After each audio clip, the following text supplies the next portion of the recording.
4Gയിലേക്ക് എല്ലാ പ്രേക്ഷകർക്കും വീണ്ടും സ്വാഗതം. പതിവ് പോലെ ഇത്തവണയും ടെക്നോളജി വാർത്തകളിൽ നിന്നും 4G തുടങ്ങുന്നു. ഫെബ്രുവരിയിലെ മൊബൈൽ വേൾഡ് കോൺഗ്രസ് കൂടി കഴിഞ്ഞതോടെ ടെക് ലോകത്ത് താൽക്കാലികമായി ചലനങ്ങൾ അവസാനിച്ചിരിക്കുകയാണ്. ഇനി MWCയിൽ അവതരിപ്പിക്കപ്പെട്ട ഡിവൈസുകൾ വിപണിയിൽ എത്താനുള്ള കാത്തിരിപ്പാണ്. എന്നാൽ ഇതിനിടയിലും കൺസ്യൂമർ ഇലക്ട്രോണിക്സിൽ പൊതുവെ ചില ചലനങ്ങൾ ഉണ്ടാകുന്നുണ്ട്. ലീകോ അവരുടെ സൂപ്പർ 4 സീരീസ് സ്മാർട്ട് ടിവികൾ ഇന്ത്യയിൽ ലോഞ്ച് ചെയ്തതാണത്.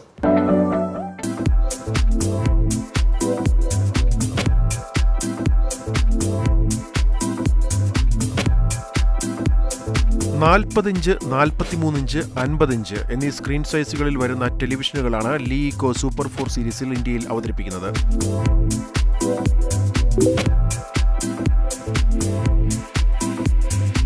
ആമസോൺ വഴി മാത്രമാണ് ഇന്ത്യയിൽ വിപണനം.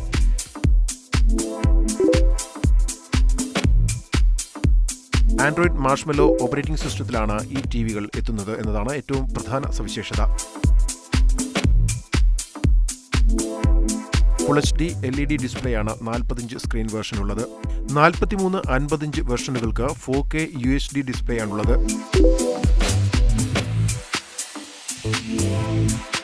സൂപ്പർ സ്ലിം മോഡൽ ടെലിവിഷനുകളാണ് സൂപ്പർ 4 സീരീസിൽ ലീകോ പുറത്തിറക്കുന്നത്.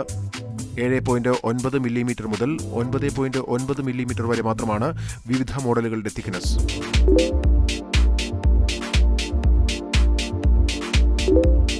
ടോപ്പ് എൻഡ് വേരിയന്റിൽ ഹാർമൺ കാർഡോൺ ഓഡിയോ സിസ്റ്റവും ഉൾപ്പെടുത്തിയിരിക്കുന്നു. സ്മാർട്ട് TV സങ്കല്പങ്ങളെ തിരുത്തിയെഴുതുന്ന ലീകോ സൂപ്പർ 4 സീരീസ് ടെലിവിഷനുകളിൽ 64-ബിറ്റ് quad core പ്രോസസ്സറാണുള്ളത്.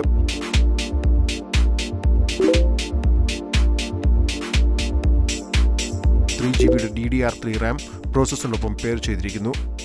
40, 43 വെർഷനുകൾക്ക് 16GB flash storage ആണുള്ളത്. അതേസമയം ഹൈ എൻഡ് വേർഷന് 32GB ആണ് storage. Wifi, Bluetooth, HDMI port, USB തുടങ്ങിയ കണക്ടിവിറ്റി ഫീച്ചേഴ്സും ഉണ്ട്.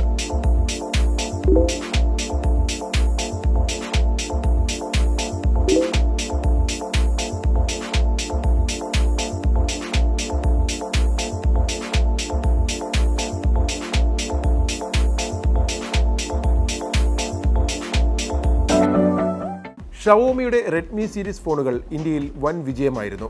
പ്രത്യേകിച്ച് റെഡ്മി 3Sഉം റെഡ്മി 3S പ്രൈമും. ഏതായാലും ഈ വിജയം ആവർത്തിക്കാൻ ഒരുങ്ങുകയാണ് റെഡ്മി 4 സീരീസിൻ്റെ ഇന്ത്യ ലോഞ്ചിലൂടെ ഷവോമി. മാർച്ച് 20-നാകും ലോഞ്ച് എന്നാണ് ഇപ്പോൾ അറിയുന്നത്. ഇതിനുള്ള ക്ഷണക്കത്തുകൾ ഷവോമി മാധ്യമങ്ങൾക്ക് അയച്ചു കഴിഞ്ഞു.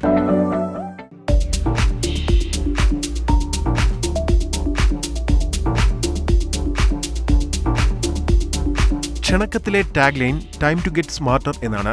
ഇത് നൽകുന്ന സൂചന റെഡ്മി 4A ആയിരിക്കും ലോഞ്ച് ചെയ്യപ്പെടാൻ പോകുന്ന ഫോൺ എന്നാണ്. എന്നാൽ ഇതിനൊപ്പം റെഡ്മി 4 സീരീസിൽ കൂടുതൽ ഫോണുകൾ പുറത്തിറക്കുമോ എന്ന കാര്യത്തിൽ വ്യക്തതയില്ല.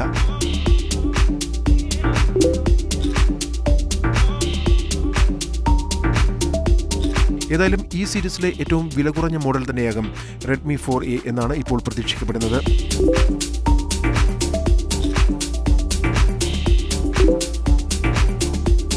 ക്വാൾകോമിന്റെ സ്നാപ്ഡ്രാഗൺ 425 ആണ് പ്രോസസ്സർ. 2GB റാം പെയർ ചെയ്തിരിക്കും. 16GB ആണ് ഇന്റർണൽ സ്റ്റോറേജ്. 250 സ്റ്റോറേജ് എക്സ്പാൻഡ് ചെയ്യാം. ആൻഡ്രോയിഡ് മാർഷ്മെല്ലോയിലാണ് ഫോൺ എത്തുന്നത്. യൂസർ ഇന്റർഫേസായി ഷവോമിയുടെ സ്വന്തം MIUI 8 ഉണ്ടാകും.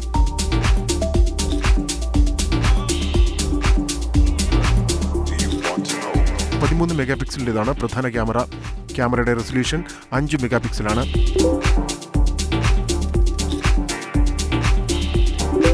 $3210 mAh നോൺ റിമൂവബിൾ ബാറ്ററിയാണ് ഫോണിനുള്ളത്.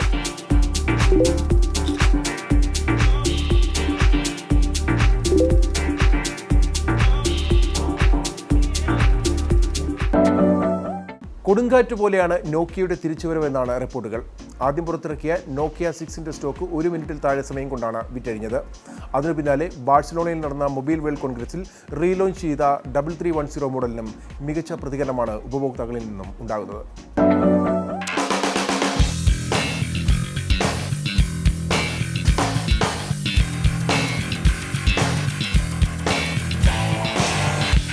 ആദ്യം ചൈനയിലാണ് നോക്കിയ 6 ലോഞ്ച് ചെയ്തത്.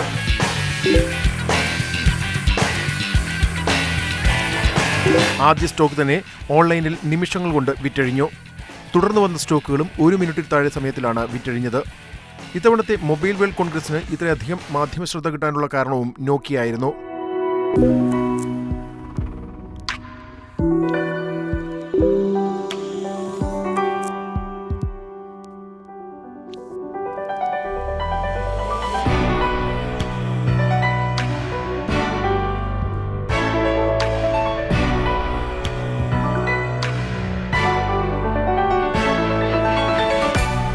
കമ്പനിയുടെ ഐക്കോണിക് മോഡലായ 3310 റീലോഞ്ച് ആയിരുന്നു അത്.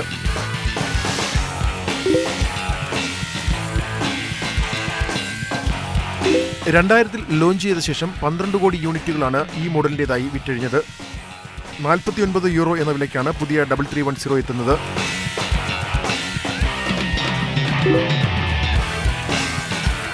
ബ്രിട്ടനിൽ ഉൾപ്പെടെ ഫോണിന് കിട്ടുന്ന അന്വേഷണങ്ങളും പ്രീ ബുക്കിംഗും മുൻപൊരിക്കലും ഉണ്ടാകാത്ത തരത്തിലാണെന്ന് റീറ്റെയിലർമാർ സാക്ഷ്യപ്പെടുത്തുന്നു. നോക്കിയ 3310 റീലോഞ്ച് ചെയ്തതിൽ മാതൃകമ്പനിയായ HMD ഗ്ലോബലിന് ഒരിക്കലും ഖേദിക്കേണ്ടി വരില്ല എന്ന് വ്യക്തം.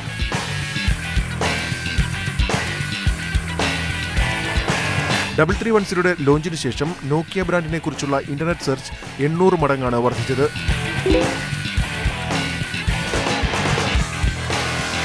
എന്നാൽ അമേരിക്കയും കാനഡയും പോലുള്ള രാജ്യങ്ങൾ 2.5G നെറ്റ്വർക്ക് ബാൻഡുകൾ സ്വിച്ച് ഓഫ് ചെയ്തത് ഈ രാജ്യങ്ങളിൽ 3310 വിൽപ്പനയെ ബാധിച്ചേക്കും. കാരണം 2.5Gയിലാണ് 3310 പ്രവർത്തിക്കുന്നത്.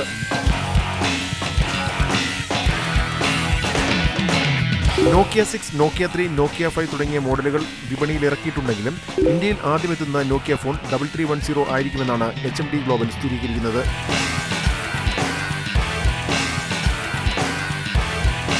ഏതായാലും 3310യുടെ കീ സ്പെസിഫിക്കേഷനുകൾ ഒരിക്കൽ കൂടി. ഡിസ്പ്ലേ 2.4 ഇഞ്ച്, ക്യാമറ 2 മെഗാപിക്സൽ, മുൻ ക്യാമറ ഇല്ല, resolution 240x320, operating system series 30, storage 16 MB, battery 1200 mAh.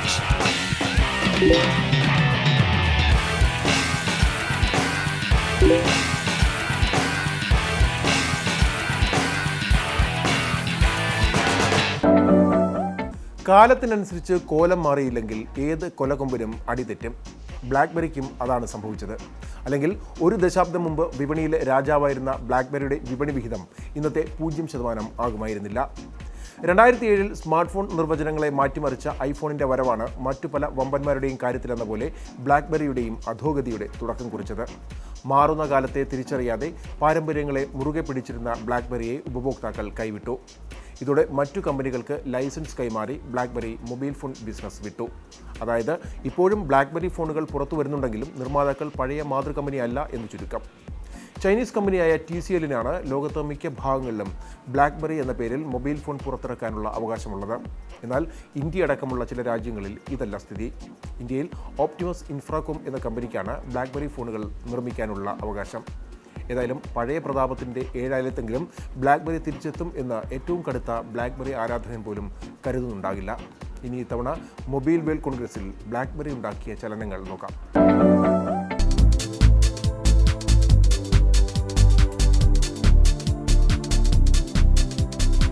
Chinese smart phone നിർമ്മാതാക്കളായ TCLന്റെ ആദ്യ ബ്ലാക്ക്ബെറി ലൈസൻസ് ഫോണായ Key1 മൊബൈൽ വേൾഡ് കോൺഗ്രസിൽ അവതരിപ്പിച്ചു.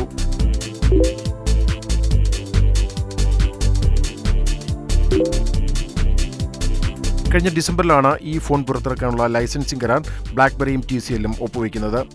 ബ്ലാക്ക്ബെറിയുടെ മുഖമുദ്രയായ ഫിസിക്കൽ കീബോർഡ് ഉൾപ്പെടുത്തി തന്നെയാണ് Key1 എത്തുന്നത്. ഒപ്പം touch ഡിസ്പ്ലേയുമുണ്ട്.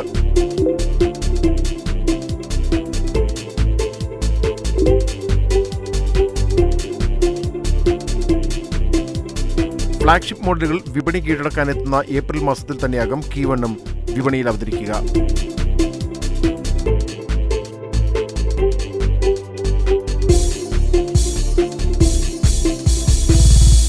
Samsung, LG, Sony, HTC തുടങ്ങിയ വമ്പന്മാരുടെ മോഡലുകൾക്കൊപ്പം ബ്ലാക്ക്ബെറി Key1 മത്സരിക്കും.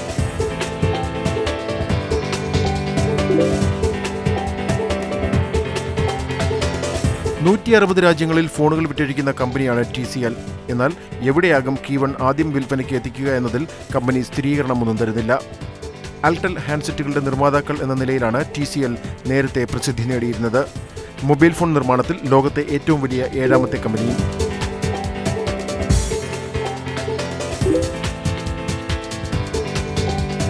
നേരത്തെ ബ്ലാക്ക്ബെറിക്ക് വേണ്ടി കരാർ നിർമ്മാതാക്കളായി പ്രവർത്തിക്കുകയായിരുന്നു TCL.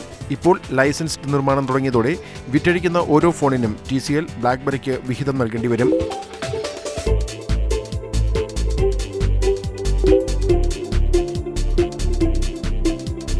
ഇനി ഫോണിന്റെ ഫീച്ചേഴ്സിലേക്ക് വരാം.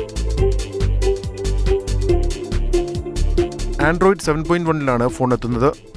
BBM സെക്യൂർ മെസ്സേജിംഗ് സിസ്റ്റം ഈ ഫോണിലുമുണ്ട്. 4.5 ഇഞ്ചാണ് സ്ക്രീൻ സൈസ്. പ്രധാന ക്യാമറയുടെ റെസൊല്യൂഷൻ 12 മെഗാ പിക്സലാണ്. മുൻ ക്യാമറയാകട്ടെ 8 മെഗാ പിക്സലിൻ്റേതും.